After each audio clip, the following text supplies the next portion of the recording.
రెండున్నర దశాబ్దాల కిందట రాష్ట్ర రాజకీయాల్ని ఒక కుదుపు కుదిపిన విజయవాడ మాజీ ఎమ్మెల్యే వంగవీటి మోహన్ రంగా హత్యోదంతంపై సీనియర్ రాజకీయ నాయకుడు మాజీ మంత్రి చేగొండి హరి రామజోగయ్య తన 60 వసంతాల నా రాజకీయ ప్రస్థానం పుస్తకంలో సంచలన వ్యాఖ్యలు చేశారు. వంగవీటి రంగా హత్య వెనుక చంద్రబాబు హస్తం ఉందని, ఆయన ప్రోద్బలంతోనే ఆ దారుణ హత్య జరిగిందని అందులో పేర్కొన్నారు. రంగాకు నాడు భద్రతను పునరుద్ధరించకుండా అడ్డుకున్నది చంద్రబాబునని తెలిపారు. అప్పట్లో తెలుగుదేశం పార్టీలో ఉన్న తనకు వంగవీటి రంగా హత్య గురించి ముందుగానే తెలిసిందన్నారు. రంగాను బతకనిస్తే పార్టీకి మనుగడ ఉండదని, అతన్ని అంతమొందించేందుకు అనుమతి ఇవ్వాలంటూ నాడు విజయవాడకు చెందిన ఓ శాసనసభ్యుడు రైల్వే కార్మిక సంఘ నేత ప్రభాకర్ రాజు పార్టీ నేతలతో కలిసి చంద్రబాబు నాయుడును ఆశ్రయించగా ఆయన పచ్చజెండా ఊపారని, తనకు సన్నిహితుడైన అత్తిలి మాజీ ఎమ్మెల్యే శివరామరాజు రంగా హత్యకు వారం రోజుల ముందు తనతో చెప్పారని జోగయ్య తన పుస్తకంలో వివరించారు. శివరామరాజు చెప్పినట్లే ఆ తర్వాత వారం రోజులకు రంగా దారుణ హత్య వార్తను వినాల్సి వచ్చిందని తెలిపారు. 60 వసంతాల రాజకీయ ప్రస్థానం పేరిట జోగయ్య రచించిన ఆ పుస్తకం ఆవిష్కరణ కార్యక్రమం పశ్చిమ గోదావరి జిల్లా పాలకొల్లులో జరిగింది.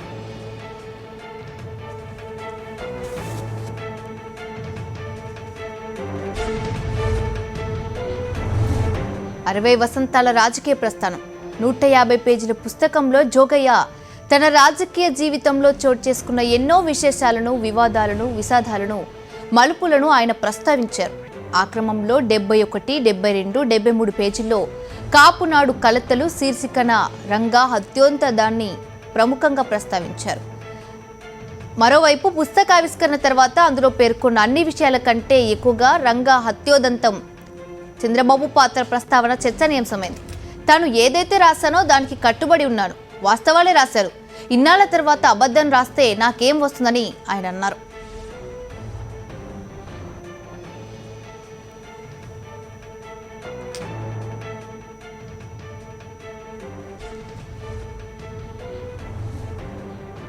అరవై వసంతాల నా రాజకీయ జీవితం పుస్తకంలో చేగొండి హరిరామ జోగయ్య సంచలన వ్యాఖ్యలకు సంబంధించి మరిన్ని వివరాలు మా కరెస్పాండెంట్ వినాయక్ అందిస్తారు.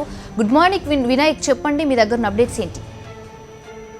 రంగా హత్య వెనుక చంద్రబాబు హస్తం ఉందంటూ హరిరామ జోగయ్య తన 60 వసంతాల పుస్తకంలో వెల్లడించడం రాష్ట్ర వ్యాప్తంగా తీవ్ర సంచలనం కలిగిస్తున్న విషయంగా చెప్పుకోవచ్చు.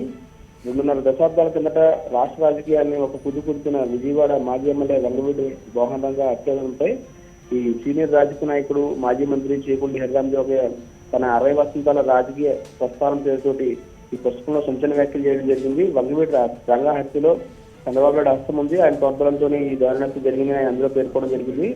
రంగాకు భద్రతను పునరుద్ధరించకుండా అడ్డుకున్నది కూడా చంద్రబాబు నాయుడు కూడా ఆ పుస్తకంలో ఆయన పేర్కొన్నారు. అప్పట్లో తెలుగుదేశం పార్టీలో ఈ హరిరామ జోగయ్య కొనసాగుతున్న పరిస్థితి ఉంది. ఆ నేపథ్యంలోనే విజయవాడకు చెందిన ఒక శాసనసభ్యుడు, అదేవిధంగా రైల్వే కార్మిక సంఘ నేత ప్రభాకర్ రాజు ఈ కొంతమంది పార్టీ నేతలతో కలిసి ఇద్దరు కూడా చంద్రబాబు నాయుడుని ఆశ్రయించడం జరిగింది. అప్పట్లో రాష్ట్ర ముఖ్యమంత్రిగా ఎన్టీ రామారావు ఉన్నప్పటికీ కూడా తెలుగుదేశం పార్టీని వెనకుండి నడిపిస్తుంది చంద్రబాబు నాయుడు కూడా ఆయన స్పష్టంగా పేర్కొన్నారు. ఈ నేపథ్యంలోనే రంగాను బతకనిస్తే కనుక పార్టీకి మనుగడ లేదు, ఈ నేపథ్యంలోనే అతన్ని అంతమందించారంటూ కూడా వీరు చంద్రబాబు నాయుడు కలవడం, దానికి ఆయన పచ్చజెండా ఊపారంటూ తనకి అత్యంత సన్నిహితంగా మెలిగిన అత్తిలి మాజీ ఎమ్మెల్యే, అదేవిధంగా మాజీ మంత్రి దండు శివరామరాజు చెప్పడం జరిగింది. కానీ తాను మొదట్లో ఈ విషయాన్ని నమ్మలేదు. వారం రోజుల ముందే దండు శివరామరాజు ఈ విషయాన్ని చెప్పినప్పటికీ కూడా ఆ తరువాత వారం రోజులకి రంగా దారుణ హత్యను తాను వినాల్సి వచ్చిందని కూడా చెప్పడం జరిగింది.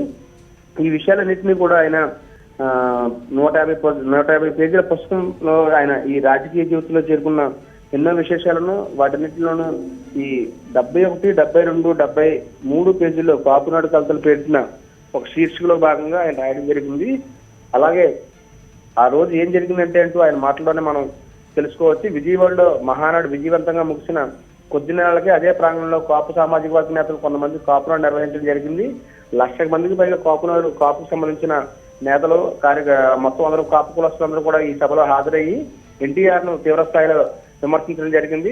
ఈ నేపథ్యంలోనే ఎన్టీఆర్ కూడా కొంత కలత చెంది కాపు కులస్తులు ఎందుకు తన మీద ఇంత వ్యక్తిగతంగా ద్వేషిస్తున్నారంటూ కూడా తనని అడగడం జరిగింది.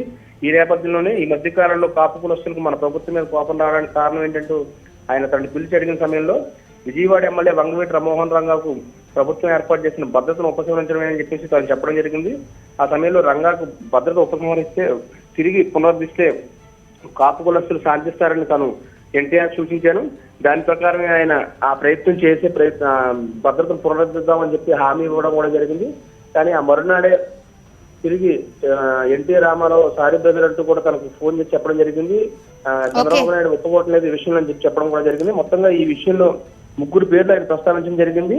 చంద్రబాబుతో పాటు ఉపేంద్ర, అదేవిధంగా శిరీష్ సుబ్బరాజు, ఈ 3 పేర్లు కూడా ఆయన చెప్పడం జరిగింది. మొత్తంగా ఇది ఒక సంచలనాత్మకమైన పుస్తకంగా మనం చెప్పుకోవచ్చు. Right, thank you Vinayak.